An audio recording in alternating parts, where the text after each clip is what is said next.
દેશભરમાં યુપીએસસીની પરીક્ષાનું આયોજન આજથી 30 ઓગસ્ટ સુધી વિવિધ તબક્કામાં પરીક્ષા યોજાશે। દરરોજ 2 શિફ્ટમાં લેવામાં આવશે મુખ્ય પરીક્ષા। ગુજરાતમાંથી 13,000થી વધુ ઉમેદવારો પરીક્ષા આપી રહ્યા છે। પ્રિલિમિનરી પરીક્ષા પાસ થયેલા ઉમેદવારો મેઇન્સ આપી શકશે। ગુજરાતમાં પરીક્ષાનું સેન્ટર અમદાવાદ છે।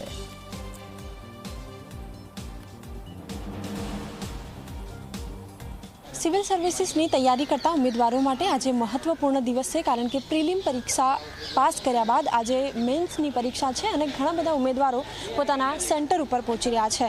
મહત્વની વાત એ છે કે મેન્સની જે પરીક્ષા હોય છે એમાં ઘણા બધા પેપર હોય છે અને એ જ પેપરમાં સૌથી વધારે મહત્વનું એવું છે કે માત્ર જે ક્વેશ્ચન છે એ આવડવું જરૂરી નથી, પરંતુ તેની સમય મર્યાદામાં એ જવાબ લખવો પણ ઉમેદવારો માટે એટલું જ ચુનૌતીભર્યું હોય છે। જે ઉમેદવારો છે એમની સાથે बातचीत करिए, एमने पूछिए કેટલા સમયથી આપ તૈયારી કરી રહ્યા છો, ક્યાંથી આવ્યા છો?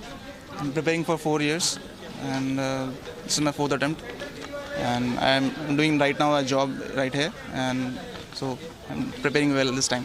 अच्छा, મેન્સની એક્ઝામ છે, ઘણી બધી તૈયારીઓ પણ કરવી પડતી હોય છે, શું લાગે છે આ વખતે શું થશે? अच्छी है प्रिपरेशन इस बार, तो जो मिस्टेक्स होती है उस पर काम करते हैं तो वो ठीक लगता है, तो होप फॉर द बेस्ट। બિલકુલ, ઘણા બધા ઉમેદવારો છે કે જેઓ વર્ષોથી આ પરીક્ષાની તૈયારીઓ કરી રહ્યા છે। ઘણા બધા ચેલેન્જીસ આ પરીક્ષામાં હોય છે ને એ તમામ ચેલેન્જીસને દૂર કરીને જે ઉમેદવારો છે તેઓ પહોંચી રહ્યા છે।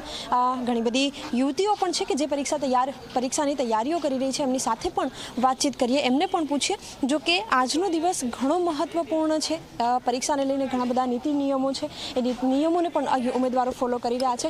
અચ્છા, આપ જણાવો ક્યાંથી આવ્યા છો? વડોદરાથી। કેટલી તૈયારી અને દિવસ ખૂબ મહત્વપૂર્ણ, કારણ કે મેન્સની એક્ઝામ છે। હા, કરી છે તૈયારી, જોઈએ હવે શું। બિલકુલ, ઉમેદવારો કે જેઓ લાંબા સમયથી તૈયારીઓ કરી રહ્યા છે, સિવિલ સર્વિસીસમાં પોતાનું ભવિષ્ય જેઓ જોઈ રહ્યા છે, એમના માટે આજે ખૂબ મહત્વપૂર્ણ દિવસ છે। કેમેરામેન મુકેશ ચૌહાણ સાથે સપના શર્મા, ઝી 24 કલાક, અમદાવાદ।